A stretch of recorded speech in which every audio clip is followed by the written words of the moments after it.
presença. Amém. Antes de orar, eu quero ler com os irmãos um texto que se encontra em Lucas, capítulo 14, para nós iniciarmos essa manhã lendo o texto do Novo Testamento. Lucas, capítulo 14. Jeová e Keila também viajaram, irmãos, foram a Caldas Novas, viu? Então os irmãos estão ausentes também por conta disso. Lucas capítulo 14, a parábola da grande ceia.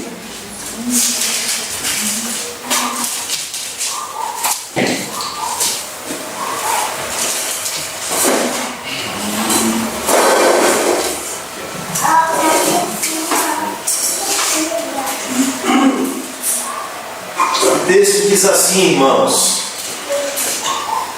ora, ouvindo tais palavras, um dos que estavam com ele à mesa disse: bem-aventurado é aquele que come pão no reino de Deus. Ele, porém, respondeu: certo homem deu uma grande ceia e convidou muitos. À hora da ceia, enviou o seu servo para avisar aos convidados: vinde, porque tudo já está preparado. Não obstante, todos, a uma, começaram a escusar-se. Disse o primeiro: comprei um campo e preciso ir vê-lo. Rogo-te que me tenhas por escusado. Outro disse: comprei 5 juntas de bois e vou experimentá-las. Rogo-te que me tenhas por escusado. E outro disse: casei-me e por isso não posso ir. Voltando o servo, tudo contou ao seu senhor. Então, irado, o dono da casa disse ao seu servo: sai depressa para as ruas e becos da cidade e traze para aqui os pobres, os aleijados, os cegos e os coxos. Depois lhe disse o servo: Senhor, feito está como mandastes, e ainda há lugar. Respondeu-lhe o Senhor: sai pelos caminhos e atalhos e obriga a todos a entrar, para que fique cheia a minha casa. Porque vos declaro que nenhum daqueles homens que foram convidados provará a minha ceia. Se assentem, irmãos, vamos orar. Aqui Cristo está contando a parábola da grande ceia, porque está respondendo a pergunta feita no capítulo 15. E era uma das formas como Jesus ensinava, se apropriando de recursos da época para aplicar verdades espirituais. E aqui nessa parábola, a essência dela, ou o tema central dela é que tudo está pronto, irmãos. Deus já preparou tudo, Deus já fez tudo em Cristo Jesus. E chama os homens a se achegarem à sua presença e a sentarem à sua mesa e desfrutar de todo o banquete que Ele preparou. O banquete da graça, os recursos da graça e tudo aquilo que Cristo fez por nós. E esses homens que rejeitaram o convite é porque se acharam ocupados demais a não estar sentados na mesa do reino de Deus e a desfrutar daquilo que Deus fez por eles. E esse povo foi Israel que recebeu duramente as consequências das suas próprias escolhas. Então ele diz ao servo: sai e traz aqueles que não têm condições nenhuma em si mesmo, os aleijados, os que estão perambulando pela rua, os que reconhecem na sua própria vida o valor do que é sentar na mesa de Deus ou no reino de Deus, aqueles que conseguem entender o valor da graça, que é ser convidado por Deus e estar sentado na mesa de Deus. E Jesus então diz que esse servo foi e obrigou aqueles homens a entrar para a casa estar cheia, porque aqueles a quem o convite primeiro foi estendido, eles não se acharam dignos de estar à mesa do reino de Deus. Então eles não participaram daquele banquete. Então nessa manhã, irmãos, tudo está pronto, tudo está preparado por Deus, tudo já foi feito por Deus. Nós não temos que fazer nada, nós não temos que trabalhar para conquistar mais nada, tudo já está pronto. E aqui o texto diz que é um grande banquete nessa casa de Deus que se assemelha ao reino. Então nessa manhã, venha desarmado, venha sem justiça própria, venha sem recursos próprios, venha nessa manhã confiar única e exclusivamente naquilo que Cristo fez. naquilo que Cristo realizou, e entre confiadamente pelo caminho que Cristo abriu, e desfrute de todos os benefícios da graça que em nós é derramado através dele. Então a grande ceia está preparada, irmãos. Deus convida os pecadores, Deus chama os pecadores a chegar-se à sua presença e adorá-lo com confiança no coração por aquilo que Cristo fez. Tudo já está preparado. Vamos orar nessa manhã e agradecer a Deus por isso, e pedir a bênção dele sobre nós nessa manhã, pedir a graça dele sobre nós nessa manhã, para que com o coração contrito, com o coração preparado, possamos adorar a Deus e nos apropriar dos ensinos da sua palavra nessa manhã. Então curve as frontes, vamos orar. Senhor nosso Deus e Pai, nessa manhã nós, Pai, te agradecemos. Nessa manhã, Pai, nós bendizemos o Teu nome, Senhor, e Te rendemos graças, Pai, pelo privilégio de mais uma vez estarmos aqui, pela graça, Senhor, de desfrutar mais uma vez do privilégio e oportunidade, Senhor, de adentrar nos Teus atos, Senhor, para bendizer, Senhor, o Teu nome, para engrandecer, Pai, ao Senhor, para reconhecer, ó Deus, os benefícios da graça sobre as nossas vidas, porque estávamos como estes homens, Senhor, pelos becos, pelos valados, pelas ruas, sem esperança, sem Deus no mundo, mas o Senhor, ó Deus, nos chamou eficazmente. O Senhor nos chamou, ó Deus, em Cristo Jesus. O Senhor nos chamou, Pai, de uma forma que nós não resistimos, Senhor, de modo que nós fomos arrancados, Senhor, pela raiz, ó Deus, ou com as raízes e tudo, deste mundo de pecado, Senhor, deste mundo tenebroso, deste mundo terrível, e fomos transportados, Senhor, para o reino do Filho do seu amor. Fomos plantados como árvores, Senhor, junto a ribeiros de água, Senhor, para dar frutos, ó Deus, ao seu tempo, para dar frutos a 30, a 60 e a 100 por um, e para desfrutarmos dos banquetes do reino de Deus, para desfrutarmos dessa mesa farta, ó Deus, que a graça preparou por cada um de nós, ou para cada um de nós, Pai. E nessa manhã nós te pedimos, Senhor, aplica, Senhor, os alimentos espirituais da graça nas nossas vidas. Aplique, Senhor, a Tua palavra nos nossos corações, Senhor, para não pecarmos contra Ti. Aplica, Senhor, a Tua palavra, Senhor, na nossa mente, nas nossas emoções, na nossa vida, no nosso ser interior, Senhor, para que sejamos, Senhor, todo dia ou a cada dia, progressivamente, Senhor, conformados à imagem e semelhança de Cristo Jesus. Perdoa nesta manhã os nossos pecados, Senhor. Perdoa nesta manhã as nossas escusas, ó Deus. Perdoa nessa manhã as nossas desculpas, Senhor, para não nos achegarmos à mesa da graça, para não nos achegarmos à Tua presença, confiando nos méritos de Cristo, Senhor. Perdoa os nossos pecados nessa manhã e esmiuça toda a dureza que ainda resiste nos nossos corações, Senhor, contra a Tua palavra. Esmiuça nessa manhã, desvenda o segredo dos nossos corações e traga à tona, Senhor, aquilo que precisamos nos arrepender, aquilo que precisamos abandonar, aquilo que precisamos, Senhor, deixar de lado, Senhor, para seguir fielmente a Cristo no discipulado cristão, Senhor, confiando na Sua pessoa, nos Seus méritos, no Seu sacrifício, na Sua graça, confiando em tudo aquilo que Ele fez por nós. Nós te pedimos, Senhor, nesta manhã, abençoa também, Senhor, quem irá ensinar a Tua palavra.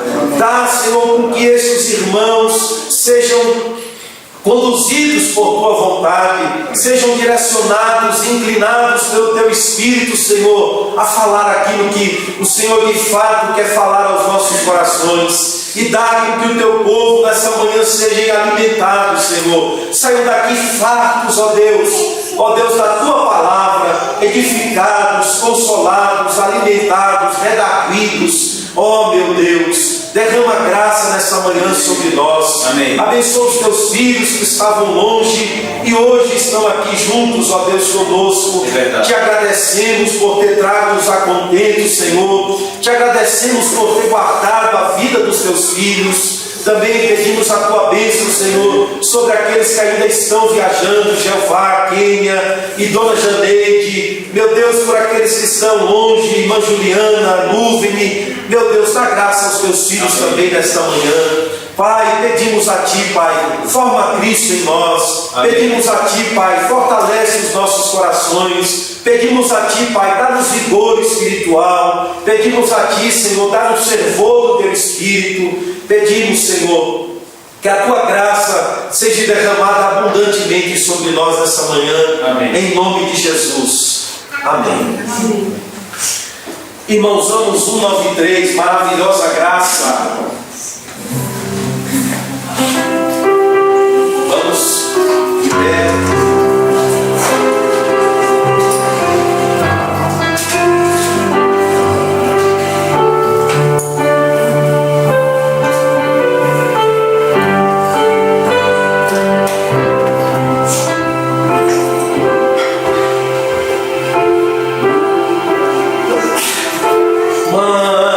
Maravilhosa graça.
Assim como a corça suspira, irmãos, diz o salmista, assim o meu ser suspira por ti, ó Deus.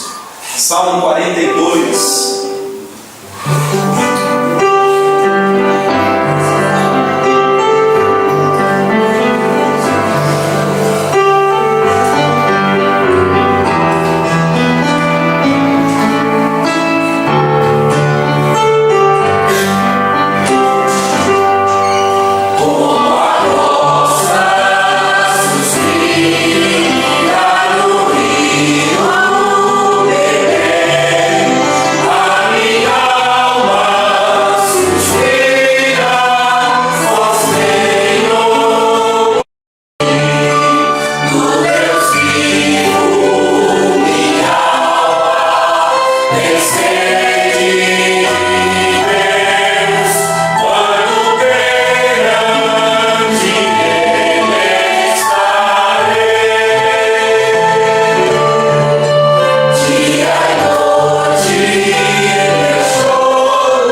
traz absoluta segurança, irmãos, nos conduzindo pela sua própria palavra. O salmista vai dizer aqui.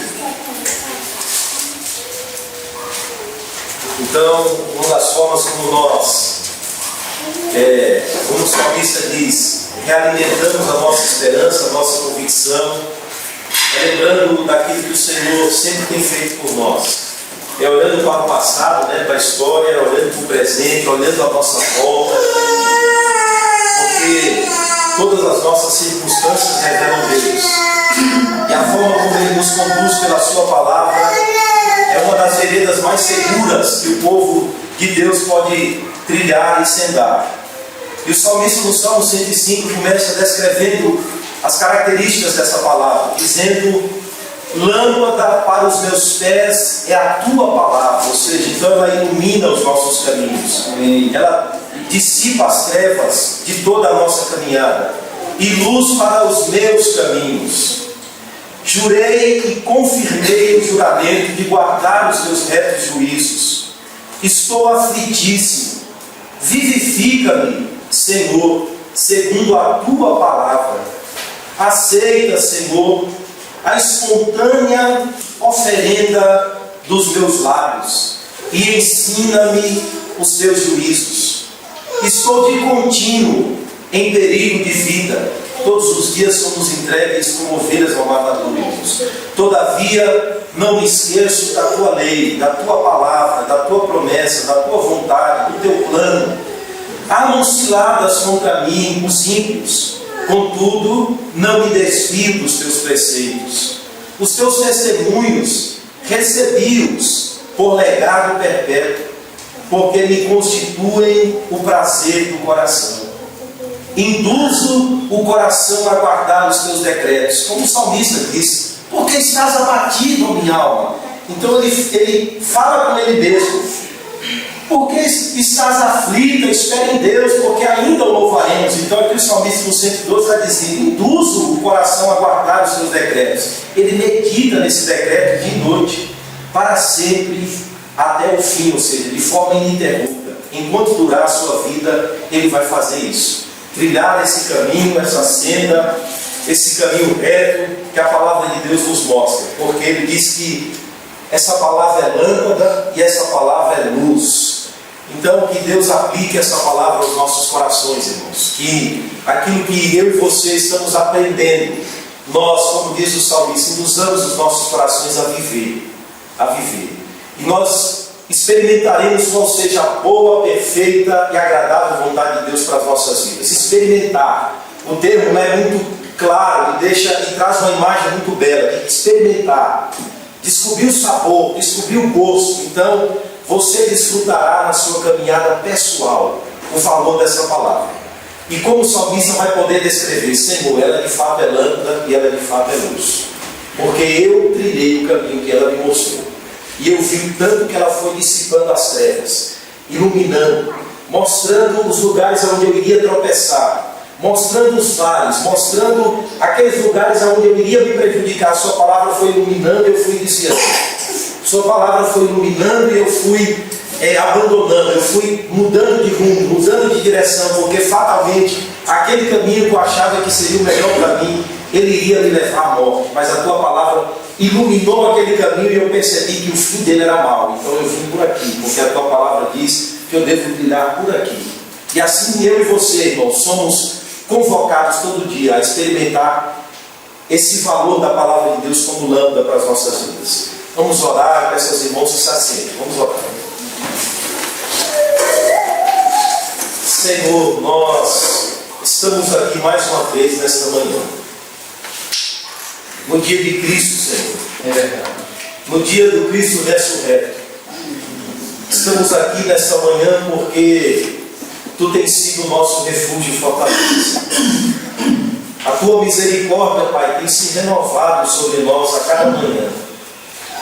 E essa é a razão pela qual, Senhor, nós ainda não fomos destruídos, arruinados neste caminho, Senhor, ou arruinado neste mundo, Senhor, cheio de aflições, porque a Tua palavra tem nos consolado, A Tua palavra tem nos mostrado o caminho.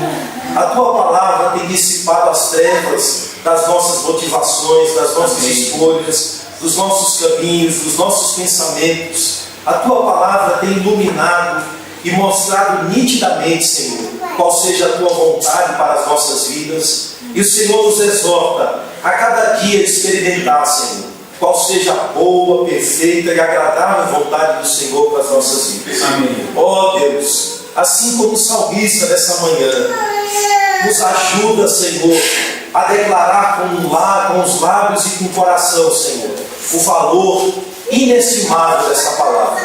O valor, Senhor, que a Tua palavra tem para as nossas vidas e os frutos que ela traz para a vida daqueles que a obedecem, Senhor. Amém. Que o Senhor nos ajude e aplique a Tua palavra aos nossos corações. Se aqui nesta manhã, Senhor, se encontra alguém como salmista, com a alma abatida, com a alma triste, ó Deus, que a Tua palavra nessa manhã console. Amém. Mostrando, Senhor, ao Teu povo de que Tu és, ó Deus, o nosso lugar seguro. É verdade. Tu és a rocha, Tu és o lugar onde o justo se esconde, Senhor.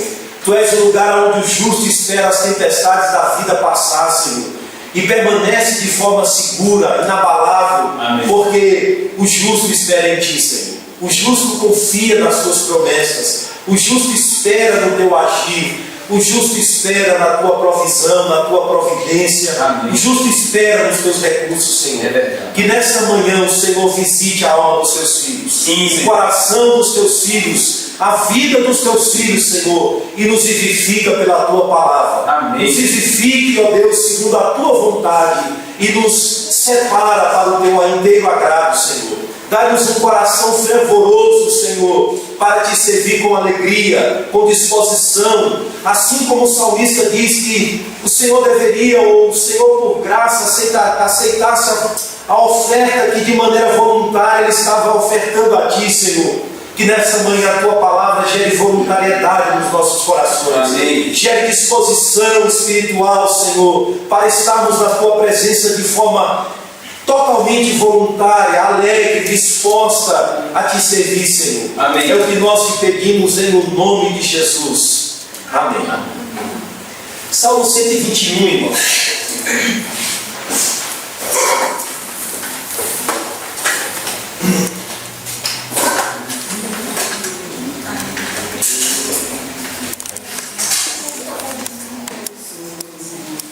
Salmo 121.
Irmãos, bom dia a todos.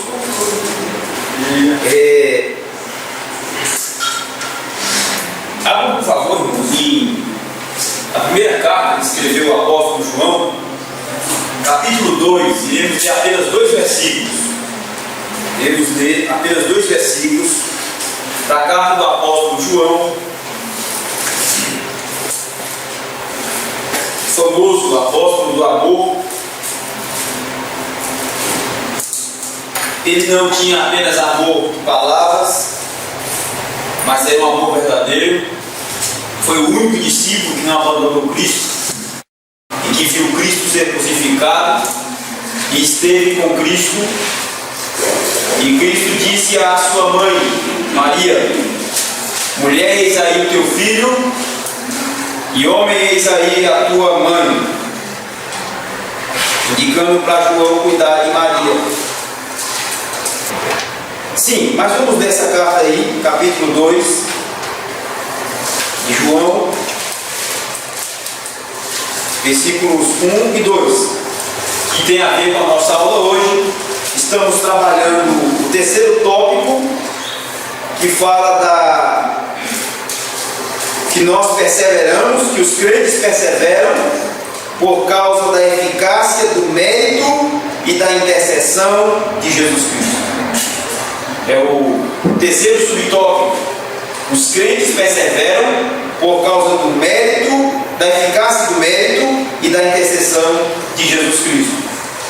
E eu quero ler esses 2 versículos, meus irmãos. Quero avisar o ano, se eu desviei, estou com uma atualizada aqui nesse dia, tá? Não continua crente aí. Mas eu vou ler com os irmãos, que a maioria tem atualizado, né? Mas não tem muita mudança ali para fiel nesse texto aqui, não. Diz assim o texto, irmãos, ó: filhinhos meus, aquele jeito bem carinhoso de João, né? Tratar os seus ouvintes, filhinhos meus, estas coisas vos escrevo para que não pequeis. Se todavia alguém pecar, temos advogado junto ao Pai, Jesus Cristo, o justo. Olha o título que João está dando a Jesus: Jesus Cristo, o justo. É um apóstolo, é um explicativo, é uma passagem que dá uma explicação a mais sobre a quem você faz referência. Então ele diz que nós temos um advogado junto ao Pai. O nome desse advogado é Jesus Cristo, e ele é o justo, com o artigo masculino em letra maiúscula e o J em letra maiúscula. Ele é o justo. Ele é o justo do Salmo 115, né? Quem vai morar, Senhor, no teu santo lar, né?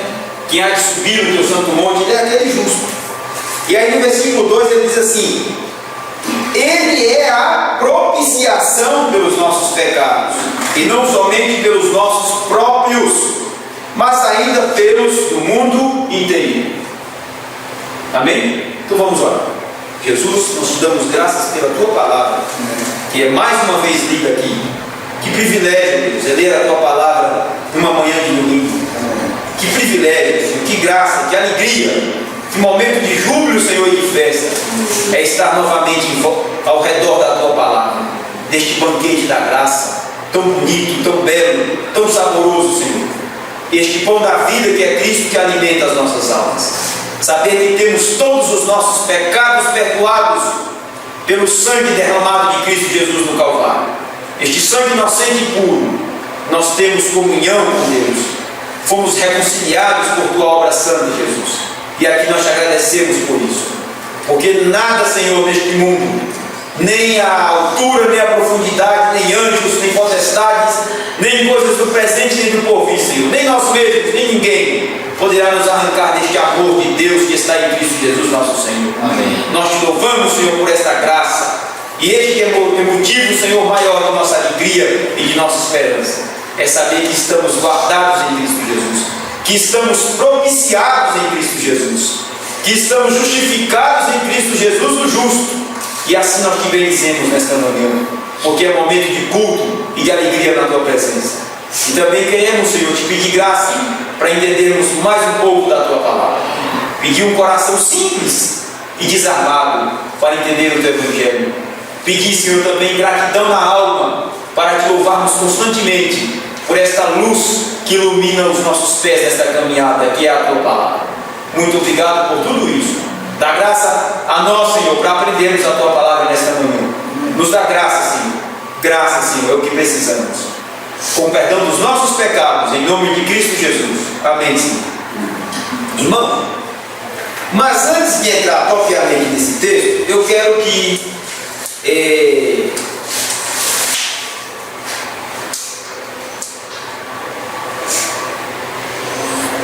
Lohane, por favor, abra em Marcos capítulo 4, versículo 11. Eu quero voltar só um pouquinho no tópico 2, que fala do amor gratuito e inalterável de Deus Pai. Marcos capítulo 4, versículo de número 11. Só para eu concluir essa parte, eu preciso... Desculpa. Capítulo 1, versículo 11. Capítulo 1, versículo 11. Pode ler, por favor. Eu disse uma voz dos céus que dizia: Tu és meu filho, amado e tenho comprado. Qual está na tua versão aí? Antes. Eu vi uma voz dos céus que dizia: Tu és meu filho amado e quem me comprado. Tá certo. Então veja, irmãos, na aula passada nós trabalhamos que um dos motivos pelos quais o crente não pode perder a sua salvação e que ele vai entrar salvo na glória é que Deus o ama com um amor que não pode ser medido.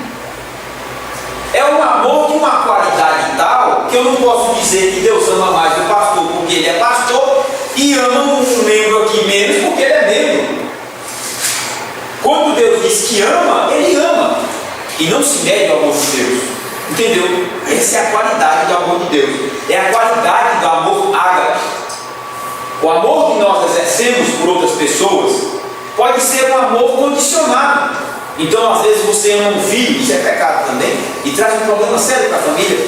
Quando o pai ama mais um filho, porque aquele filho ele se dá melhor na escola, ou ele é sempre um filho obediente, né? Então ele vai se dedicar mais àquele filho, vai amar mais aquele filho. E aquele outro filho que é mais lento nos estudos, que dá mais trabalho, que é mais bagunceiro, que desobedece mais, esse pai vai ter um amor mais limitado para com este filho. Isso vai provocar problemas sérios na família, isso é pecado, mas a gente percebe aí que há em nossa pecaminosidade humana essas falhas de condicionarmos o amor por uma pessoa por aquilo que ela é e faz, não é? Mas o amor de Deus não é assim, irmão. O amor de Deus, quando ele diz amo, o amor eterno, te amei, né? Vos amei. E é interessante a forma verbal, é uma forma completa e cabal. Vos amei. Não é que Deus deveria amar, não. Vos amei ali é uma forma completa, é um amor realizado, é um amor de fato aplicado nas nossas vidas, tá? E fazendo um parênteses aqui, os irmãos notaram que nós acabamos de cantar a perseverança dos santos? Os irmãos viram que nós cantamos? Cantamos? Acabamos de cantar que hino aqui que nós cantamos? A ti Deus guardará todo mal que existe. A tua guarda, teu protetor será. Não é isso? E a gente aplica isso no dia a dia, claro, Deus nos guarda. Mas esse salmo, já viu o final dele? Até a eternidade, que guardará agora e até no porvir. Você percebe a herança dos santos, irmão. Salmo 121, cantado. Perseverança dos santos está cantado aí. Amém? Bem, voltando agora para o texto de Marcos capítulo 1, versículo 11. Por que eu estava meditando durante a semana e já havia aprendido muitas verdades nesse texto. E eu falei, rapaz, eu não posso deixar de passar isso para os irmãos. É algo simples, porém maravilhoso que as Escrituras nos trazem. Olha, Veja, o pastor já pregou esse texto para nós. Mas o apóstolo Paulo falou que nunca é cansativo e nunca é problema repassar novamente, pregar novamente, repregar novamente o Evangelho para os crentes. Mesmo porque os crentes têm uma amnésia terrível, esquecem fácil. Mas veja o que eu quero dizer. Irmãos, Jesus Cristo aí foi batizado, não foi? Lá nas águas do Jordão. O que está acontecendo aí é que Jesus Cristo estava dentro das águas do Jordão e foi batizado. Desce o Espírito Santo em forma corpórea de uma pomba, né? O céu se abre e ouve-se uma voz do céu, não é verdade? E o que a voz diz? Este é meu filho amado, em quem me comprazo. Quem diz isso? É Deus que diz. E é Deus o Pai que diz a respeito do seu filho Jesus Cristo. Agora preste atenção. Jesus Cristo já tinha iniciado seu ministério? Já tinha? Ou ia iniciar? Ia iniciar, não é isso? Ele se batiza, depois do batismo, aí quando morre João Batista que ele inicia. Quando termina o ministério profético de João Batista, aí ele inicia seu ministério. Ele estava aguardando o precursor João Batista, né? Ter o seu ministério encerrado, não de uma forma gloriosa, como pregou aqui o pastor, não de uma forma, não com uma aposentadoria muito boa, mas ele terminou a sua carreira, foi interrompida por Deus, né? Teve um ponto final aqui na terra por Deus, por uma decapitação, não é? E já anunciando, como disse o pastor, já anunciando qual seria o final do ministério de Cristo, não a decapitação, mas a crucificação. Coisa terrível, né? Mas agora o que eu quero mostrar para os irmãos aqui no texto que eu aprendi, que eu quero passar para os irmãos, é que Cristo não tinha começado seu ministério.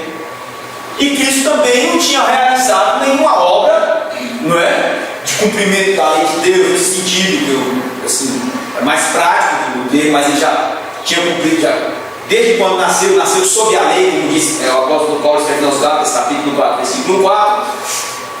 Cristo não tinha iniciado seu ministério, não tinha realizado as grandes coisas que ele realizou aqui, e mesmo assim, antes de tudo isso, Deus está dizendo que se compraz no Filho dele, no Filho amado dele. O Filho dele é amado, independentemente de ter realizado ainda o ministério dele, de ter cumprido ainda toda a vontade que Deus o ordenou que ele cumprisse, de ter ido à cruz, mas antes de ter feito tudo isso, ele é o Filho amado. Estão entendendo? Estão entendendo mesmo?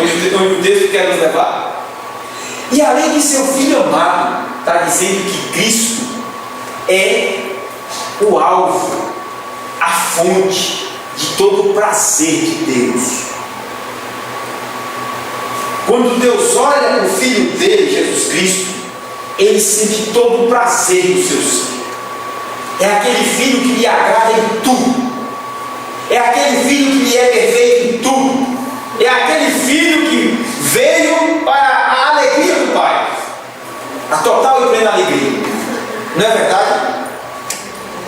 Mas o mais belo disso tudo, primeira aplicação prática, é que para quem acha que vai perseverar pelas boas obras, Cristo já é o amado do Pai e é a fonte de todo o prazer do Pai antes de qualquer boa obra, antes de cumprir o seu ministério terreno. Ele já é o amado do Pai. Então a primeira verdade aplicada aqui é que Deus já ama seus filhos, aos quais Ele elegeu em Cristo Jesus, os quais Ele predestinou em Cristo Jesus, e os ama com amor eterno, e os atrai com laços de misericórdia. Deus já tem esses filhos como filhos amados e como filhos nos quais Deus tem o máximo de prazer neles. Estão entendendo? Entenderam? Quer que eu explique melhor? Eu vou caminhando. Irmãos, é o seguinte: para nós sermos salvos por Deus, quem vem nos salvar? Jesus Cristo é quem? O Filho amado do Pai, em quem Ele tem muito Prazer. Quem tem prazer, que ele se compraz. O prazer completo de Deus está em Cristo. Certo? E todos aqueles que são salvos por Deus são trazidos por Deus através de quem? Jesus Cristo. E todos aqueles que são salvos por Deus, Deus os coloca em quem? Em Cristo. Então, preste atenção.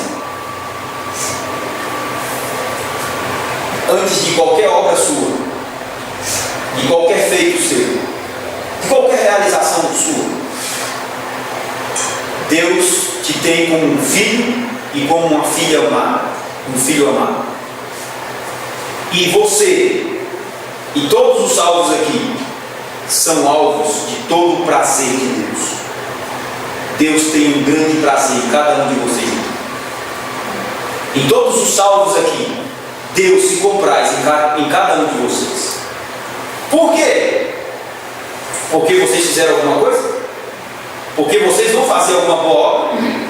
Porque vocês pecam menos do que os outros? Não. Porque vocês estão no Filho amado em quem Deus se compraz. Então todos os dias, todos os dias da existência de cada um aqui, que vocês colocam o pé no chão para viver essa existência, para viver o dia a dia. Deus está olhando para cada um dos seus filhos e está dizendo: eis aí meu filho amado em quem tenho prazer. Eis aí a minha filha amada em quem tenho muito prazer. Porque antes, entre eu e Deus, está o filho amado e o filho no qual Deus se compraz. Irmãos, e veja. Nós não falamos que esse amor de Deus é eterno pelo seu povo? E que Deus não ama mais nem ama menos? E que apesar das minhas oscilações na vida espiritual, Deus ainda tem prazer em mim e Deus ainda se compraz em mim e comigo, por causa da obra eterna e da pessoa eterna de Cristo Jesus? Então eu pergunto, com esse versículo 11 do capítulo 1 de Marcos, não já é motivo suficiente para a gente fechar essa aula aqui e ser grato a Deus em nossa vida, vivendo para a sua glória? Amém. Irmão, não existe argumento maior contra essa doutrina, irmãos, do que esse filho amado no qual o Pai se compraz. Irmão, isso é para colocar de pé qualquer crente aqui. Isso é para nos colocar de pé diante de qualquer perda nessa vida, que a gente acha que é perda. Isso é para nos colocar de pé, para sermos os mais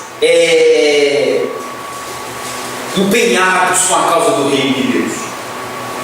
Porque tudo quanto nós formos realizar em prol do reino de Deus, com a pregação do Evangelho de Cristo Jesus, Deus vai estar dizendo para nós todo dia: este é meu filho amado em quem tenho grande prazer.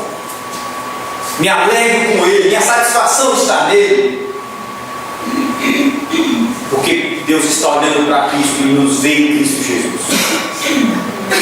Se isso não for capaz, irmãos, de curar as nossas almas desse problema que nós temos, de estarmos buscando agradar a todos e buscando algo para nos satisfazer, irmãos, essa passagem bíblica está nos dizendo que Deus nos ama e se compraz em nós, porque Ele ama e se compraz primeiramente com Cristo Jesus, o seu Filho amado, no qual eu tenho prazer. Então esta é a causa de que nós não perderemos a salvação, porque Deus ama Cristo eternamente, não é verdade? E também os que estão em Cristo são amados eternamente, e Deus eternamente tem neles prazer.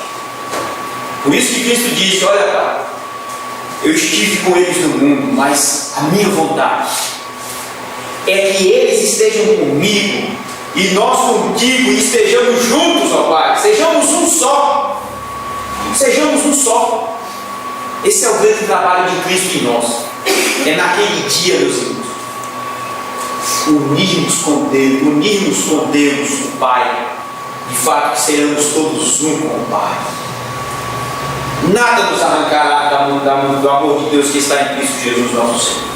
Amém? Por isso que não perderemos a salvação eterna em momento algum.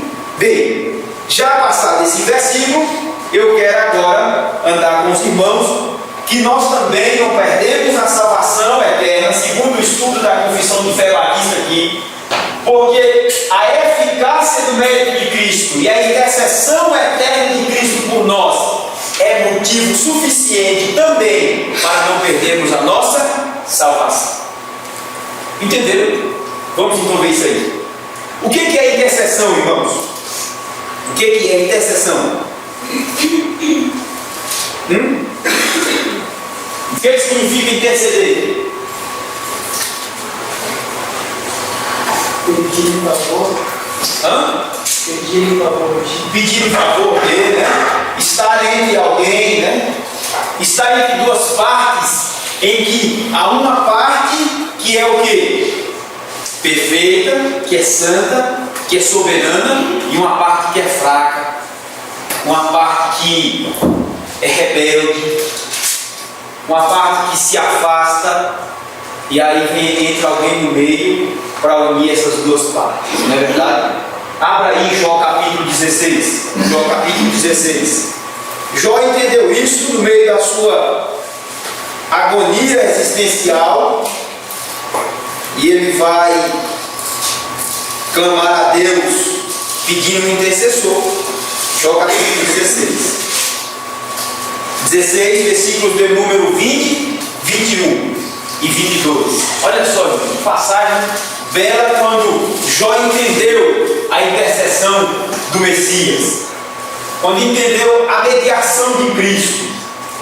Veja aí. Vou ler para os irmãos. Posso ler? Não, vou pedir alguém para ler.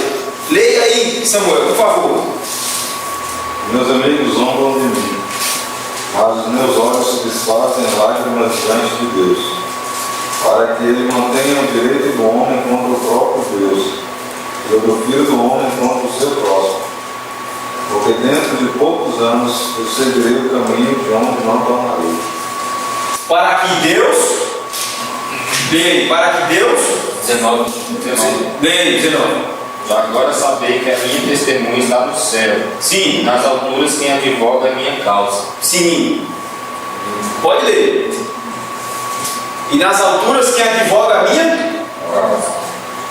Meus amigos zombam de mim, mas Sim. meus olhos se desfazem em lágrimas diante de Deus. Para que Deus... Mantém o direito do homem contra o próprio Deus. Pronto, pode parar aí. Para que Deus mantenha o direito do homem contra o próprio Deus. Jó entendeu. Não. O meu problema não está entre eu e esses amigos que estão me perturbando aqui, não. O meu problema primeiro está entre eu e Deus. E se o problema não for resolvido com Deus primeiro, se não aparecer alguém que advogue o direito do homem contra o próprio Deus, o homem perece. Não é verdade? Então, aí em Jó capítulo 16, versículo 19, Ricardo deu aí, que ele fala que desde agora, Já agora sabei que a minha testemunha está no céu, e nas alturas quem advoga a minha causa. pronto. Desde agora, sabei que a minha testemunha está nos céus. E quem advoga a minha causa? Então Jó entendeu que ele precisava de um mediador, de um advogado, de uma testemunha ao seu favor. Porque o problema dele, primeiramente, precisava ser resolvido do ponto de vista eterno, do ponto de vista espiritual. Estava acontecendo com ele um problema existencial do sofrimento humano sobre ele. Mas ele entendeu que, primeiramente, ele precisava ser resolvido nos céus. E para resolver o problema dele com os céus, com Deus, somente um advogado, uma testemunha ao seu favor, que estivesse entre ele e Deus. E aí, para quem ele aponta? 1 João capítulo 2, versículos de número 1 e versículo de número 2. O que o apóstolo João vai falar lá? 1 Samuel, capítulo 2, ele vai repreender seus filhos e diz assim: pecando o homem contra o próximo, Deus lhe será o árbitro. Pecando, porém, contra o Senhor, quem intercederá por ele? É verdade, isso é. Já aponta a necessidade de um intercessor, de um mediador. Então veja, irmãos, para os irmãos entenderem essa questão, é o seguinte: o homem tinha comunhão com Deus no Éden antes do pecado? Tinha comunhão com Deus antes do pecado. Mas essa comunhão também, irmãos, não se dava senão também através de Cristo, viu, irmãos? Cristo, a intercessão dele é eterna. Cristo não veio começar a interceder depois que o homem peca, não. Ele é mediador de nossa comunhão entre Deus e o homem. Bem, e o homem tinha essa comunhão, não tinha? Mas o homem não peca. Pecou, né? Vocês pecaram em Adão? Quem aqui não pecou em Adão? Levanta a mão, quem aqui não pecou em Adão? Tu, Marcos, fala a sua cabeça assim, tu pecou em Adão? Acho que sim, velho. Tu acha ou não? Tu peca ainda? Ah, então tu pecou em Adão. Eu sei que tu era diferente, mas eu pensei que tinha achado uma. Ou seja, nós ainda pecamos. Então, se ainda pecamos, é porque você é um filho de Eva, né? Antes da queda. Antes da queda. Então, está guardado, escondido. Então, veja. Todos nós pecamos em Adão. E uma vez que pecamos, o que foi rompida entre nós e Deus? A nossa comunhão. Foi rompida a partir do momento em que Adão se escondeu, não foi? Adão se escondeu. Quando Adão se escondeu, por que ele se escondeu? Porque ele teve? Porque ele teve? Consciência, muito bom. Mas ele teve consciência do quê? Do pecado. E essa consciência do pecado trouxe a ele que entendimento da vida dele? Entre ele, no relacionamento dele para com Deus? Culpa. Mas a culpa ela surgiu a partir de que momento? A partir do momento em que Adão e Eva perceberam-se que estavam em falta com Deus, que agora estava faltando algo neles. Por que eles perceberam que estava faltando algo neles? Porque logo eles se viram nus. E quando eles se viram nus, eles procuraram folhas de figueira e cozeram para si aventais. Como diz uma das versões, cobre só a parte da frente. Igual eu quando passo minhas camisas, só passa a parte da frente. Porque as costas vão sentar e amassa. Muito prático, né? Mas aí eles usaram só um avental. Fizeram só um avental. Agora veja o que é interessante. Eles fizeram o avental para cobrir as suas vergonhas, mas mesmo assim permaneceram escondidos. Porque toda a ação do homem em prol de si mesmo para reparar o seu estado diante de Deus, ela é incompleta. Por isso que era só um avental, cobria só uma parte da frente, é incompleta. Somente as vestes da justiça de Cristo nos vestem com completo. A gente chega bonitinho, todo arrumadinho de Deus, com as vestes de Cristo. Cobre tudo, cobre todas as nossas imperfeições. Mas as nossas obras não, só cobre a metade, e mal ainda, que era de figueira, logo ia secar. E logo estaria mais nu ainda diante de Deus. E é tanto que depois Deus faz o quê? Vestes, não é aventais não, vestes para eles de peles de animais. Não é? De couro, firme, forte, bota neles, veste agora, eles estão vestidos, e bem vestidos. Mas vejam que o pecado, ele nos faz, o pecado nos leva a ter uma falta diante de Deus. Uma falta tal que gera o sentimento de culpa. E uma culpa tal que gera o medo. Um medo tal que nos faz esconder de Deus. Porque nós olhamos para Deus e vemos nele o quê? Juiz e juízo eterno. Olhamos para Deus e vemos em Deus santidade e perfeição e justiça. Não é? E olhamos para nós mesmos e encontramos-nos em falta diante desse Deus perfeito. E agora, como é que voltaremos a conversar com Deus? Como é que voltaremos a ter paz com Deus? Qual o caminho que tomaremos? Deus pega e expulsa Adão e Eva do jardim do Éden, a fonte de todas as nossas insatisfações e inquietações. Todo mundo aqui quer voltar para o Éden. De qualquer maneira, todo mundo aqui quer voltar para o Éden. Todos os dias, Deus, a nossa caminhada é voltar para o Éden. Todos os dias, guarde isso na cabeça. Mas Deus tem algo melhor do que o Éden, que é a Nova Jerusalém, que é a qual nós vamos. Melhor do que o Éden. Melhor do que o Éden. Superior ao Éden. E o Éden é o próprio Deus. Lugar de prazer e delícias. Agora veja. Para voltarmos ao Éden, só voltamos com quem? Com Cristo. Que ele deixou lá do Pai, foi buscar os filhos pródigos para voltar para lá, né? Mas veja isso. Para isso tudo, Cristo ele assume a pessoa do mediador.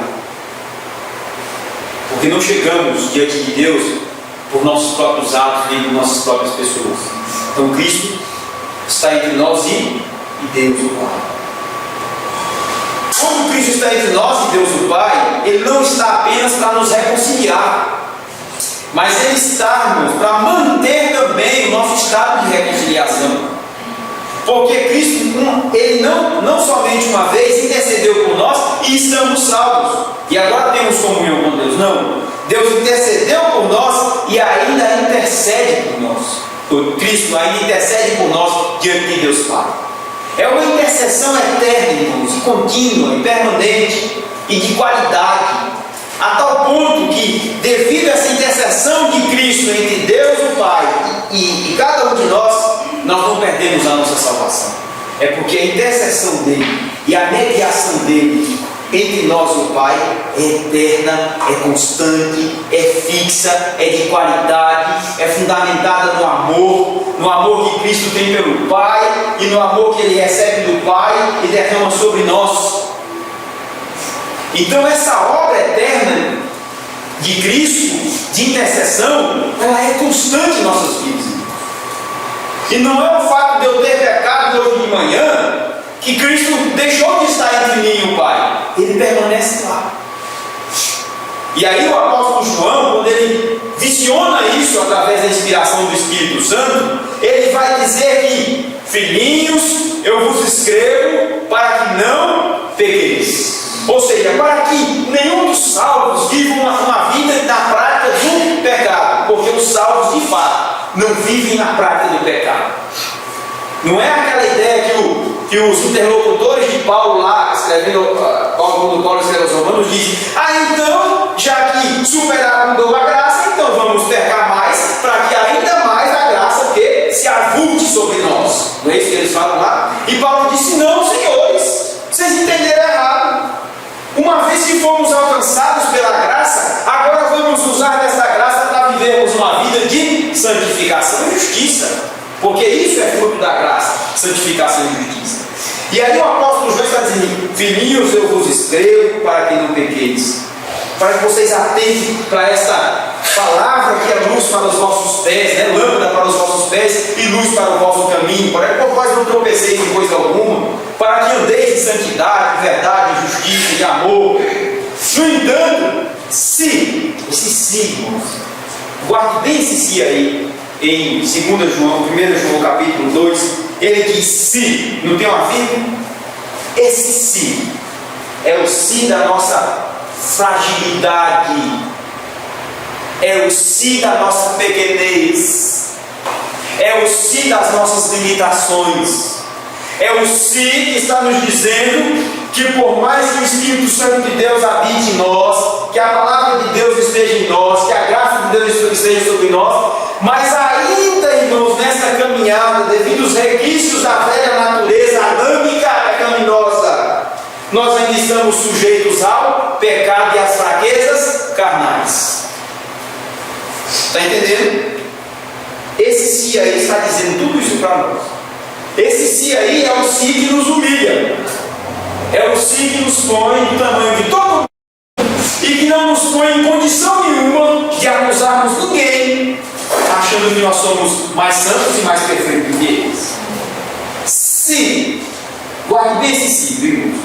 Esse se está dizendo para mim e para você que nós somos pecadores, vulneráveis ao pecado, que nós somos limitados e que nós precisamos andar de cabeça baixa, humildes, pedindo a graça de Deus, a misericórdia de Deus, olhando para as nossas próprias fraquezas e cuidando das nossas próprias fraquezas à luz da palavra de Deus. Porque ele já está dizendo aí, ele já reafirma o que ele quer: eu vos escrevo para que não pequeis. Então cuidem da vossa vida espiritual, utilizem a palavra de Deus para aplicar a vossa vida espiritual. Se, o que ele diz agora aí? Se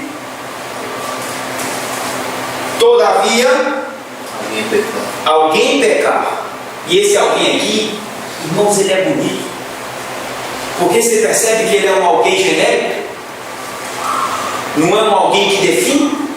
É uma palavra genérica. Se alguém aí no meio da igreja, alguém no meio do grupo que está nessa caminhada para Nova Jerusalém, então esse alguém aí, ele equaliza todos nós.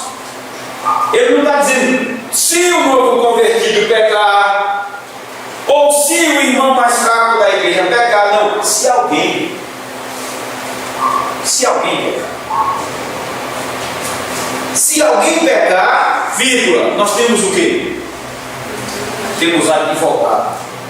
É interessante que esse texto ele redunda para reforçar a ideia de Cristo, o ofício de Cristo. Se alguém pecar, tem advogado. Aí se vocês pegam a palavra advogado na química, essa palavra aqui, ó, advogado.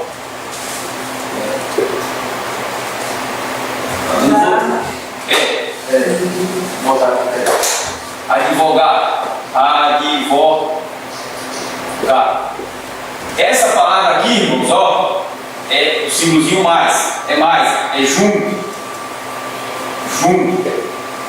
com, do lado de. E esse vogado aqui é de vós.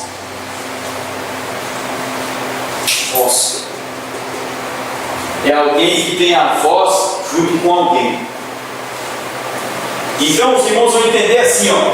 Aqui está Deus, aqui está Cristo e aqui estamos nós.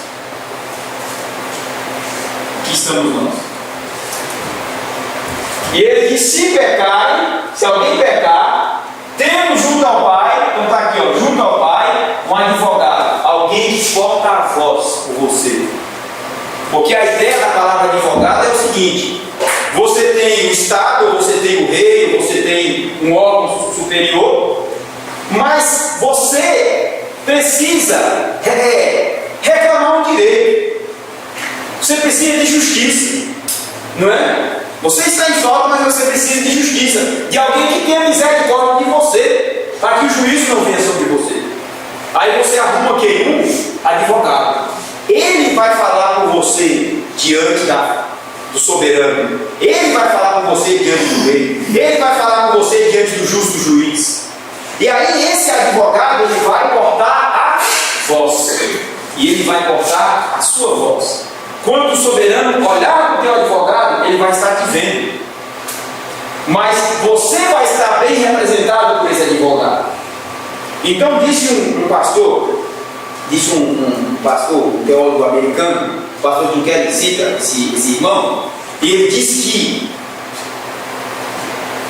a obra de Cristo nesse sentido é que se você comete um delito na sociedade e você, claro, vai ser preso, vai ser punido, você arruma um advogado e você não fala muito bem, você não conhece a linguagem da lei, então eu estava discutindo sobre isso, os recursos que ela tem.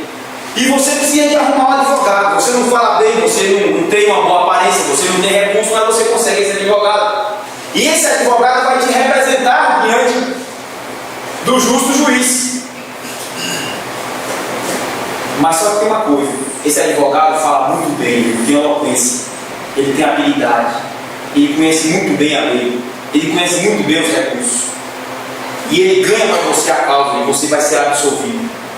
Quando você é absolvido, você foi absolvido por causa dos méritos deste advogado. Você foi absolvido porque esse advogado tem uma excelente habilidade diante do justo juiz. Você foi absolvido porque esse seu advogado, ele tem uma excelente capacidade. Então você foi absolvido pelos méritos do seu advogado e não por aquilo de você. Assim, da mesma forma, é Cristo.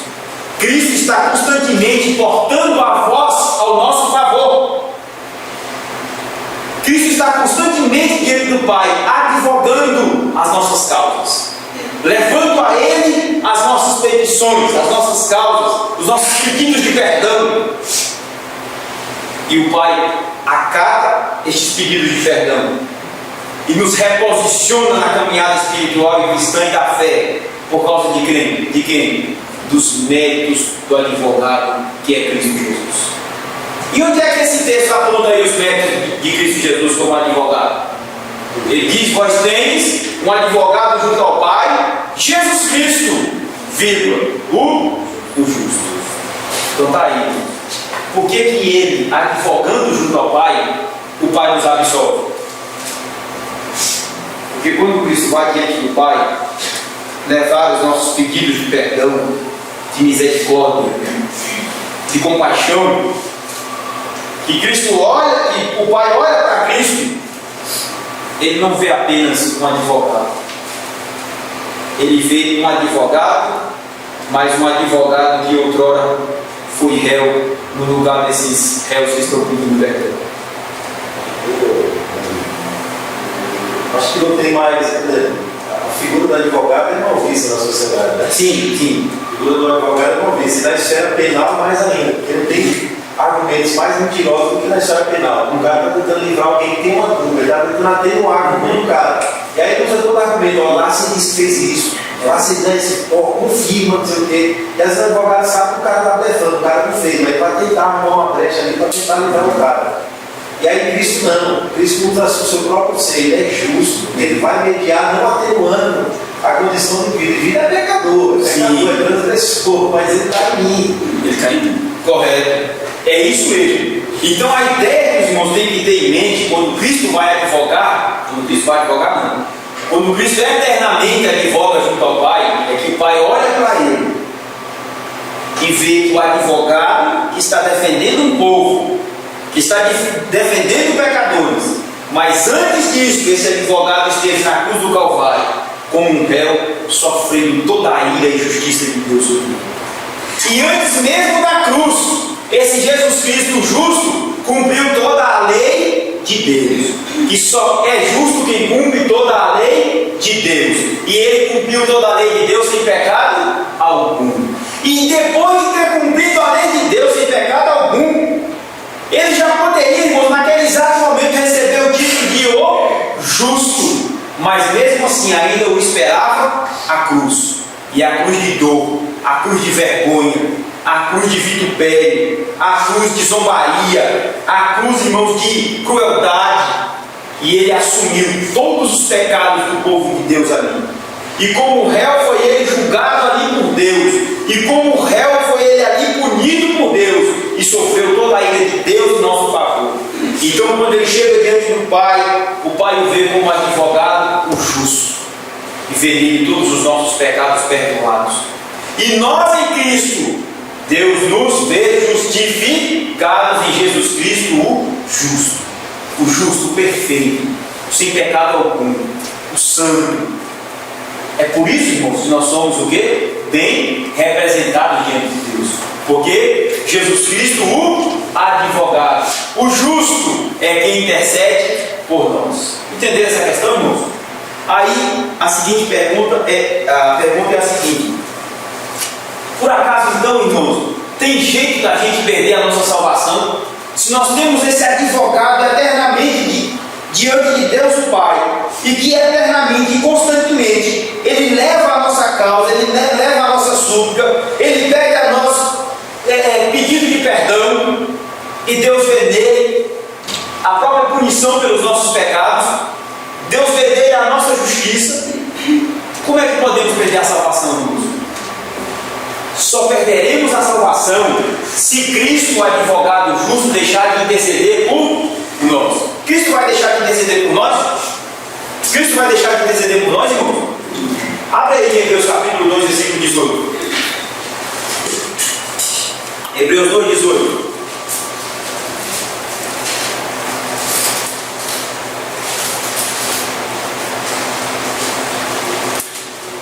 Dê aí, por favor, Anderson.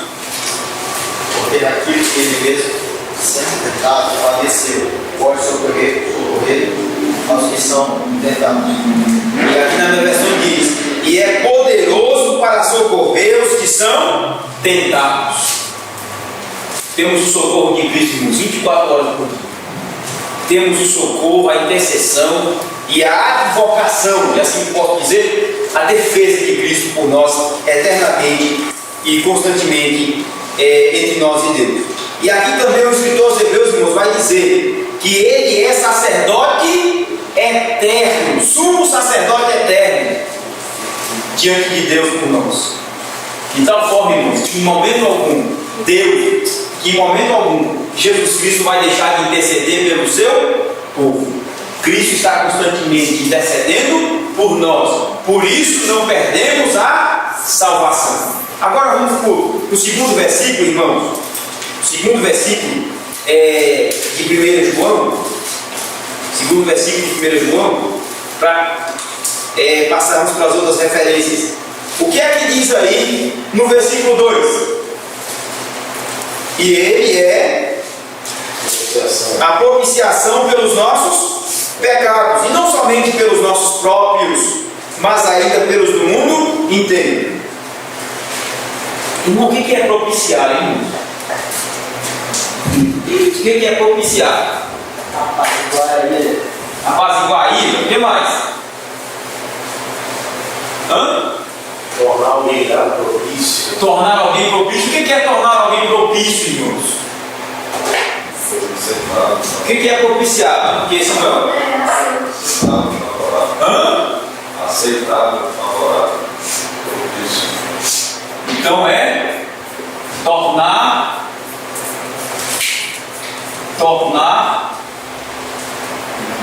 alguém aceitável, né? Aceitável, digno. O que mais? Fazer com que alguém, irmãos,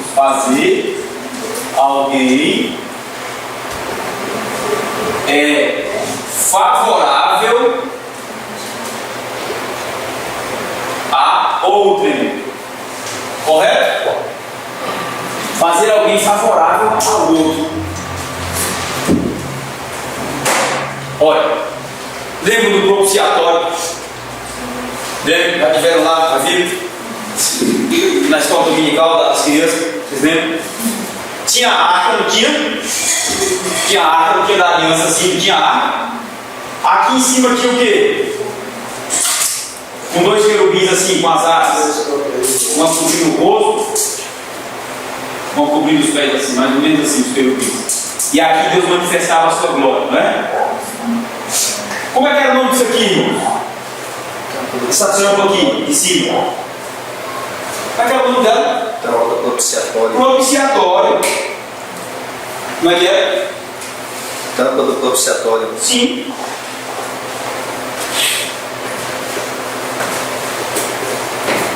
A arca e a tampa do propiciatório. E eles ficavam o quê? A tábua da lei, A tábua da lei, a vara de Arão que floresceu e um pote de maná. Lembra disso, né? Veja. Aqui, irmãos, aqui, Deus manifestava a sua glória, não é? Aqui o propiciatório. Agora veja.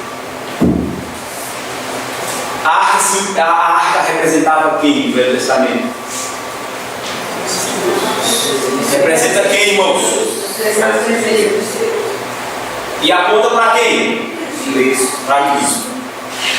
A arca representa a glória de Deus no meio do seu povo. Os elementos lá dentro representam o Cristo. Representa o Cristo. A vara, a única que a vara floresceu quando discutiu. Não é só a família de Arão que pode nos representar como sacerdote. Não, a vara florescer, Deus confirma que a gente separou. Então, o sacerdócio apontava para Cristo. Que Cristo é o único sacerdócio Entre Deus e os homens. e aceitável entre Deus e os homens. A lei apontava para um cumprimento, porque Deus exige o cumprimento da lei. O homem é incapaz de cumprir. Claro, O sacrifício diário já é uma representação da incapacidade humana. claro. Então apontar para Cristo. E o maná? E o maná é o alimento diário que é Cristo. O A filho graça. desceu do céu.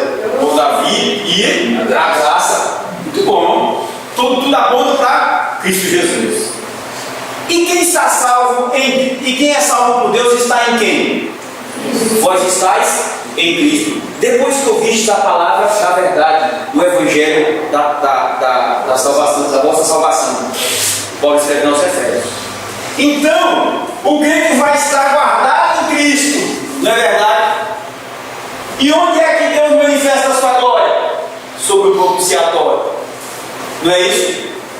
E quem está guardado da ira? Quem está guardado dentro do altar, da arca da aliança, coberto pelo propiciatório? Está guardado do quê, irmãos? Está guardado do quê? Da ira de Deus. Está guardado em Cristo. Está guardado da ira de Deus. Quem está guardado em Cristo está guardado da ira de Deus. Porque o propiciatório, Cristo Jesus, sofreu toda a ira de Deus no Calvário, para que quem estiver guardado nele não sofra mais a ira de Deus. E quando Deus olha para Cristo, Cristo e a sua obra perfeita, e a sua obra perfeita, e a sua pessoa santa, quando Deus olha para Cristo, Deus se torna o quê? Favorável a pecadores como nós, irmãos. Entendeu? O que é propiciar? É tornar alguém favorável ao outro. Esse alguém que foi tornado favorável foi alguém que sofreu o dano. Foi alguém que foi o quê? Que foi ofendido. Foi alguém que foi ofendido. E esse alguém que foi ofendido, ele tem todo o direito de exigir o quê? A punição desse que o ofendeu. Mas vem Cristo Jesus e torna esse Deus que teve a sua santidade, a sua glória, ofendida por nós pecadores, por nossa rebeldia. Esse Deus diante do qual nós estamos em falta, e que Deus exige a sua justiça sobre esses pecadores rebeldes, e vem Cristo Jesus e sofre essa ira de Deus, e assume o nosso pecado, assume o nosso lugar, mesmo sem ser ele pecador, e paga o preço pelo pecado na cruz do Calvário. Agora Deus olha para Cristo, para este propiciatório, e ele se torna o quê? Propício a nós. Esse Deus agora olhando para Cristo, ele torna-se favorável a pecadores como eu e você. Entendeu, irmão? Entendeu agora? E aí o apóstolo João fala: e ele é a propiciação pelos nossos pecados, e não somente pelos nossos próprios, mas ainda pelos do mundo inteiro. Quando ele fala ele é a propiciação pelos nossos pecados, irmão, ele está falando dos pecados do passado que foram perdoados pelo seu sacrifício perfeito.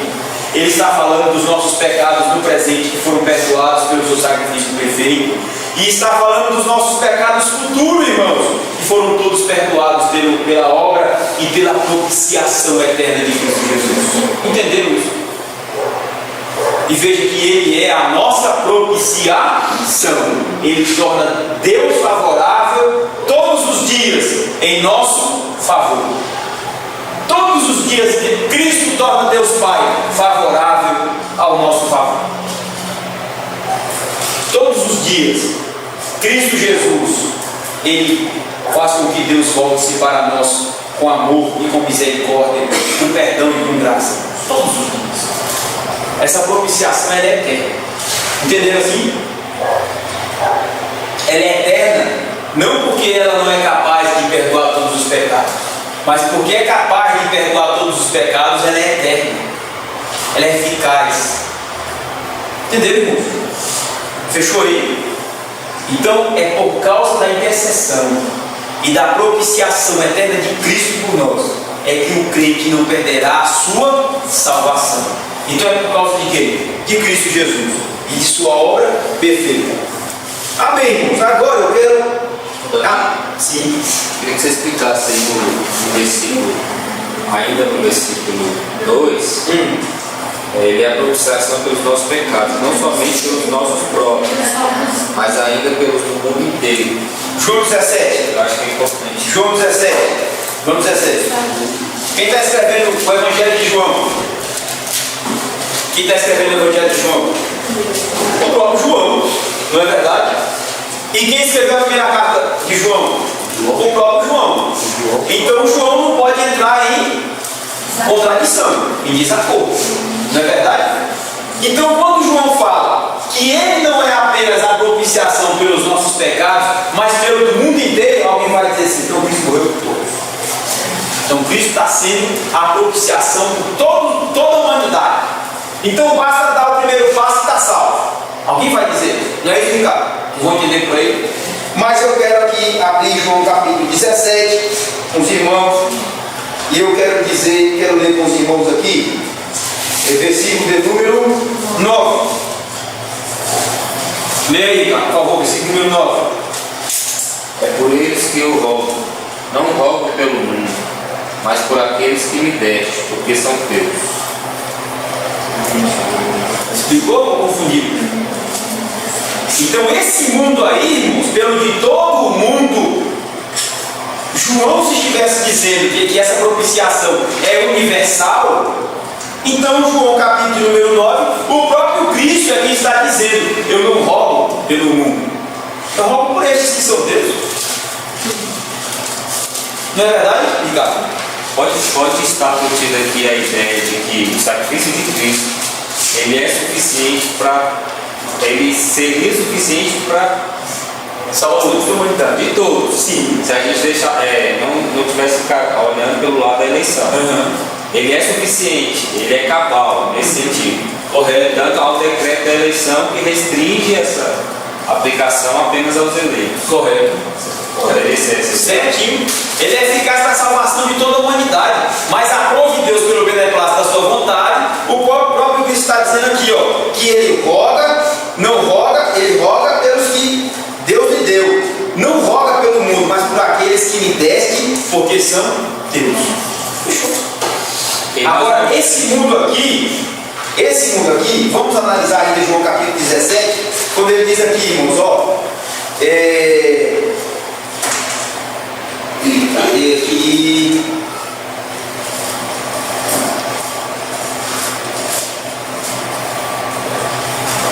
Vou pegar aqui. Deixa eu ver se é o 21. Não, nesse texto não.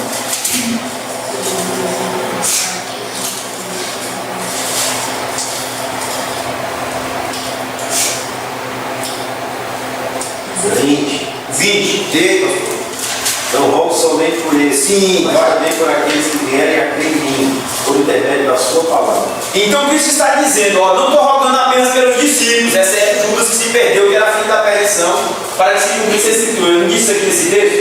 Ele está dizendo assim: eu estou rogando por esses discípulos. Mas, Pai, eu não estou rogando apenas por esses discípulos aqui, os 11 que ficaram, que eu os guardei em teu nome enquanto eu estava com eles no mundo, eu os preservei do mundo, eles estavam no mundo, mas não são do mundo, e eu estou rogando por esses 11 aqui, meu irmão. Mas eu estou rogando também por aqueles que ainda hão de crer no teu nome. E o próprio Cristo disse, quando foi ressurreto dentre os mortos, ele ficou glorificado: e por todo o e pregai o evangelho a toda criatura. Não é verdade? Aquele que crê for batizado, aquele que não crê será condenado.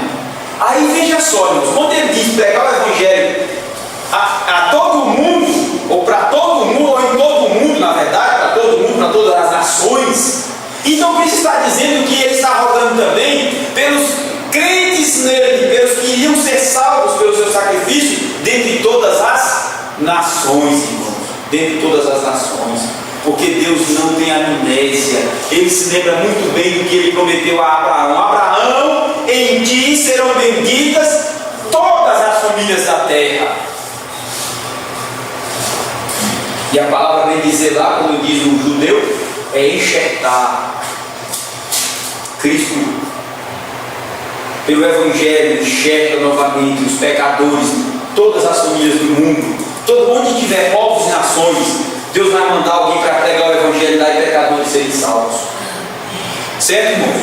Então essa é a compreensão de mundo, pelo de todo mundo, ou seja, que todos os eleitos de Deus, entre todas as nações, famílias e povos, raças e etnias, serão alcançados pelo evangelho e serão alcançados por essa propiciação de pecados. Este sacrifício de Cristo é perfeito, porque até então O sacrifício que o judeu praticava era suficiente apenas sobre a nação de Israel. Tá, Ricardo? E guarde bem esse contexto. A mentalidade do Evangelho, o carro-chefe do Evangelho de João é universal. O Evangelho de João está endereçado a todos os povos, a todas as nações. O Evangelho de Marcos endereçado aos romanos. O Evangelho de Lucas endereçado aos gregos. O Evangelho de Mateus endereçado aos judeus. Mas o Evangelho de João não, é universal. É para todo aquele que cruzar o caminho do Evangelho, vai ler, vai entender que esse Cristo é propiciação pelo pecado de todos o povo de Deus. Está certo assim? Então por isso que ele diz aqui, ó, e não somente pelos nossos, mas pelos de todo o mundo. Onde Deus estiver eleitos para a salvação, esses ouvirão o Evangelho. E Cristo fez propiciação eterna por eles. Correto? Muito bom, a pergunta, muito boa. Irmãos, eu estava... Sim, então para concluirmos esse tópico aqui, a gente precisa ainda voltar um pouquinho em João capítulo 17, já estamos aí em 17, né? Do 9 a 21 nós vimos na aula passada, mas eu quero aqui com os irmãos mostrar sobre a intercessão de Cristo. João capítulo 17, do 9 a 21, nós já lemos esse texto na aula passada.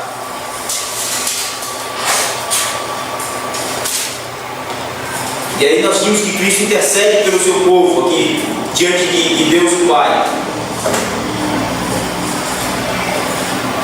Mas eu só quero ler alguns versículos aqui, no final, quando Cristo diz assim, ó. Eu vou ler o 19, o 20 e o 21. E diz assim, ó. E a favor deles eu me santifico a mim mesmo, para que eles também sejam santificados na verdade. Não rogo somente por eles, mas também por aqueles que vierem a crer em mim por intermédio da sua palavra, a fim de que todos sejam um. E como és tu, ó Pai, em mim e eu em ti, também sejam eles em nós, para que o mundo creia que tu me enviaste. Então, aqui, qual é a função de Cristo então nessa oração? É fazer que sejamos um só, em comunhão com Cristo e Cristo com o Pai, e nós através de Cristo em união completa, em comunhão completa com Deus Pai. Agora veja, o apóstolo Paulo disse que aqueles que não foram alcançados pelo Evangelho são filhos da desobediência como os demais. São pessoas irreconciliáveis do ponto de vista humano. São desobedientes, são pecadores contumazes. São inimigos de Deus, como o próprio apóstolo Paulo fala. E o próprio apóstolo Paulo fala agora, na mesma carta, que aqueles que outrora eram inimigos de Deus pelas suas práticas abomináveis no pecado, e que aqueles que outrora eram excluídos da parte de Deus devido à sua condição pecaminosa, eles agora, através de Cristo Jesus, eles passam a fazer parte da família de Deus. Irmãos, sair da condição de inimigo para a condição de família, irmãos, é uma mudança radical. É uma mudança radical. Quer ver um exemplo disso? O mundo romano. No mundo romano era assim: se houvesse um cidadão romano de muitas posses, e ele passando pela rua encontrasse alguém que estivesse com processo na justiça romana, que estivesse sendo caçado para morrer, que estivesse em falta, que fosse rebelde na sociedade, mas que aquele cidadão romano passasse e comprasse aquela pessoa e adotasse aquela pessoa e fosse lá diante do cartório romano, dissesse: esse agora eu estou falando para ti, mas não tem nada a ver com esse problema, já foi adotado por Cristo Jesus na família de Deus. Aí diz assim: eu agora estou adotando esse rapaz aqui na minha família, ele vai ser o meu filho, ele vai fazer parte da minha família, vai receber meu sobrenome, pode colocar aí, registro. É quanto? É tanto, aqui para. Irmãos, a partir do momento em que lavrasse o documento dele, dizendo que ele agora fazia parte daquele cidadão romano de posses e de nome, e que ele recebesse o nome desse cidadão romano, todos os processos dele automaticamente eram apagados. irmãos, automaticamente a justiça romana não tinha mais nada contra ele. E quando olhassem para aquele rapaz que foi adotado por um cidadão romano, agora eles não veriam mais aquele rapaz rebelde e não viam mais aquele rapaz em dívidas com a lei romana, mas viam agora naquele rapaz a família daquele cidadão, o nome daquele cidadão, a dignidade daquele cidadão romano que o adotou para a sua família. Sabe o que quer dizer isso? Cristo nos adota para a família de Deus. E nós tínhamos todo o escrito de dívida contra nós, não era isso que Paulo diz aos Colossenses? E ele rasgou, irmão, todos os escritos de dívida, todo o escrito de dívida que havia contra nós, cravando-o na cruz. Disse: está pago. O que eles deviam aí está pago, Pai. Paguei com o meu próprio sacrifício, paguei cumprindo a tua lei, paguei vivendo uma vida de santificação diante da tua presença, e lá no Calvário eu consumei esse pagamento, paguei o preço que eles deviam a lei. Agora, Pai, recebe-os como filhos na tua família, porque eu sou o teu filho mais velho, o teu primogênito. Recebe-os como os filhos mais novos que voltam lá. E através de Cristo Jesus, nós somos reintegrados à família de Deus. Nós agora não apenas vamos voltar ao Éden, irmãos, mas agora nós vamos fazer parte da família de Deus, irmãos. Nós vamos ter como nosso irmão primogênito Cristo Jesus, aquele que pagou todo o preço para nós, e que somente Ele, através dele, é que nós somos feitos o quê? Filhos de Deus. E porque agora sois filhos, Deus enviou ao vosso coração o Espírito de seu Filho, pelo qual nós clamamos: Abba, Pai. Papai querido, temos agora íntima comunhão com Deus através de Cristo Jesus. Isso quer dizer, irmão, que fomos o quê? Reconciliados. Essa é a obra de Cristo, irmão. Essa é a obra de Cristo constantemente. E aí Cristo diz aqui nesses versículos: a fim de que todos sejam um, e como és tu, ó Pai, em mim, e eu em ti, nós temos toda a plena comunhão, nós temos toda a plena identificação. Assim também o quê? Também sejam eles em nós, para que o mundo creia que tu me enviaste. Irmãos, esse Deus não existe de nós. Nós vamos perder a salvação, nós vamos perder a vida eterna, nós vamos, irmãos, perder essa tão grande salvação que está em Cristo Jesus. Quero dizer que por nós mesmos nós já tínhamos perdido há muito tempo. Mas eu quero ser melhor com os irmãos, quero ser mais claro. Por nós mesmos nem recebido tínhamos esta tão grande salvação, mas porque Cristo Jesus é o nosso eterno intercessor, irmãos, e perfeito mediador entre nós e Deus, nós também temos essa garantia perfeita de que Deus está trabalhando para que nós sejamos um com Ele e com o Pai, em comunhão perfeita e eterna. Então, irmão, não tem como o cristão perder a salvação. Ele vai perseverar até o fim. Sabedores disso, irmão, sabedores disso, o que é que nos resta fazer? Qual é a nossa parte, então? Se nenhuma obra nossa consegue fazer com que perseveremos no caminho da verdade, se nenhuma obra nossa consegue nos colocar dentro do céu, porque Cristo, somente Ele, somente as suas obras, a sua pessoa, o seu sacrifício é perfeito para nos tornar aceitáveis a Deus. Então qual é a nossa parte, sabedores disso, irmãos? É que uma vez garantidos, irmãos, vamos nos doar para o reino de Deus. É que uma vez sabedores de que Deus cuida de nós, de que Cristo cuida de nós, de que Deus nos ama e nos tem como filhos e filhas amadas, de que Deus tem em nós e se comprasse em nós e tem grande prazer em nós por causa de Cristo Jesus, irmãos. Então, irmãos, vamos nos doar para o reino de Cristo Jesus. Vamos levar este evangelho da perseverança dos santos para outros, irmãos. Vamos, irmãos, nos interessar por essa causa de Cristo. Se esse amor de Cristo, irmãos, não nos constranger, irmãos, então, de fato, irmãos, há algo errado em nós. Há algo errado em nós. Porque isso é motivo suficiente, irmãos, para nós estarmos de pé, irmãos, e trabalhando no reino de Deus, mas por amor, irmãos, não mais para sermos aceitos, porque aceitos nós já fomos em Cristo Jesus. Não mais para sermos aceitos, não mais para sermos recebidos diante de Deus, porque em Cristo Jesus nós somos aceitos e recebidos. Aí é como disse Tim Keller: A religião é eu obedecer para ser aceito, mas o Evangelho é eu obedecer, porque já fui aceito, já fui recebido, já sou filho através de Cristo Jesus. E Deus não vai desistir de mim, Deus não vai me desamparar, por mais que eu oscile. E se eu pecar nessa caminhada, irmão, tem um advogado junto ao Pai, que não apenas é um advogado, mas é o justo que pagou toda a minha dívida no Calvário, na cruz, lá no madeiro do Coelho. E que não apenas isso, irmãos, Ele é muito mais, Ele ainda é a propiciação eterna por todos os nossos pecados.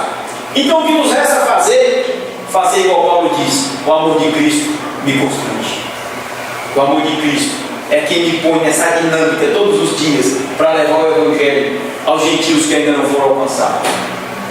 E aí o apóstolo Paulo disse: ainda me gasto e me deixarei gastar por vós, irmãos, até que Cristo dele seja formado em vós. Sentirei dores de parto por vós de novo, até que Cristo seja formado em vós. Nessa doutrina da perseverança, irmãos, também vejamos a longanimidade de Deus, a paciência de Deus para com cada um aqui, esperando, irmãos, que nós nos desenvolvamos espiritualmente, investindo todos os recursos da graça em nossas vidas, para que sejamos o que, irmãos, a cada dia mais, o que? Filhos amados dele, filhos no qual ele tem prazer, nos quais ele se agrada. Então, ó, se doe para o reino dos céus, para o reino de Deus. Se sinta constrangido por esse amor de Cristo Jesus. Saiba que Ele tem investido muito alto em nós, muito alto em nós. Que os céus não desistirá de nós nunca, porque existe uma pessoa eterna e uma obra eterna entre Deus e nós, constantemente, a qualquer momento que precisarmos do socorro. E Ele é o que, irmãos? Fiel e justo, Deus, para nos perdoar de todos os nossos pecados. Fiel e justo. Então, que essa doutrina da perseverança nos leve a também termos paciência com os nossos irmãos. E assim como Deus investe em nós para que nós sejamos transformados de glória em glória, sejamos todos os dias santificados, moldados por sua obra, pelo seu Evangelho, pela sua graça, que assim também nós possamos, irmãos, investir em outros, ter paciência com os outros, nessa caminhada cristã. Da mesma forma que Deus olha para nós, investe em nós, tem misericórdia de nós, tem esse amor eterno por nós através de Cristo Jesus, que possamos também fazer isso pelo próximo. Porque disse Dietrich Bonhoeffer, ele disse que entre nós e nosso próximo está quem? Está Cristo Jesus. Que todos os nossos relacionamentos devem ser mediados por Jesus Cristo. Que eu jamais posso olhar para nenhum aqui, irmãos, sem antes ver Cristo entre eu e você. Porque se eu fizer isso, eu estou pecando. Porque se eu olhar para você, sem primeiro olhar para Cristo que está entre mim e você, só vai ter inimizade, irmãos. Só vou ver contenda, só vou ver ira, irmãos. Mas quando eu olho para esse Cristo que me perdoou e me reconciliou com Deus através de Cristo Jesus, entre eu e você só haverá o quê? Reconciliação, perdão, amor, verdade, transparência, sinceridade, paciência, longanimidade, esperança de que eu e você iremos mudar ao longo dessa caminhada cristã. Então olhe para o seu próximo, olhe para a sua esposa, olhe para o seu esposo, olhe para o seu pastor e seu pastor te olhe. Olhe para todos, olhemos uns aos outros e uns para os outros, mas através de Cristo Jesus. Porque é através de Cristo Jesus que saberemos que todas as nossas vidas aqui foram redimidas e estão sendo redimidas e santificadas e preservadas até aquele grande dia em que nós nos encontraremos com o Pai, em que seremos de fato um através de Cristo Jesus com o Pai. Assim como o Pai está em Cristo e Cristo está no Pai, Deus também quer que o Pai e Cristo estejam em nós, que sejamos habitados pela glória eterna de Deus. Amém. Então vamos orar encerrando. Logo após a oração eu quero transmitir alguns avisos aos irmãos. Vamos orar. Senhor, nosso Deus e Pai, nós queremos primeiramente agradecer, Senhor, porque tivemos o privilégio de mais uma vez ouvir a Tua Palavra. Amém. Ouvir, Senhor, as Tuas exaltações, os Teus consolos, Ó Deus, a tua palavra de ânimo, Amém. tua palavra de esperança para as nossas vidas. E nós queremos te bendizer, Pai, por este privilégio, esta oportunidade. Pedimos a Ti também, Senhor, que ela não seja percebida por nós de maneira infrutífera. É verdade. Não seja recebida por nós, Senhor, com negligência. Mas que Tu nos ajudes, Senhor, a colocar em prática aquilo que ouvimos aqui nesta manhã. Que as nossas vidas reflitam, Senhor, toda a grandeza do ensino que temos recebido. Amém. As nossas escolhas, os nossos compromissos, as nossas dedicações ao Teu reino, Senhor, reflita a grandeza da Tua palavra recebida por nós. Ajuda-nos, ó Deus, para que cada um de nós, os Teus filhos, nós, a liderança da igreja, eu, os diáconos, todos os irmãos, Amém. reflita o caráter de Cristo, Senhor. Consiga perceber na vida dos irmãos o caráter de Cristo, a vida de Cristo, Amém. o amor de Cristo, a paciência de Cristo, a humildade de Cristo. Sim. Ó Deus, e assim como o Senhor e o Pai é um, Senhor, Amém. assim sejamos nós um também, É verdade. em unidade, em amor, em uma só fé, em um só batismo, em uma só esperança, que todos nós, Senhor, lutemos em prol do Teu reino como um, Senhor. Amém. É o que nós pedimos em nome de Cristo Jesus. Amém. Amém.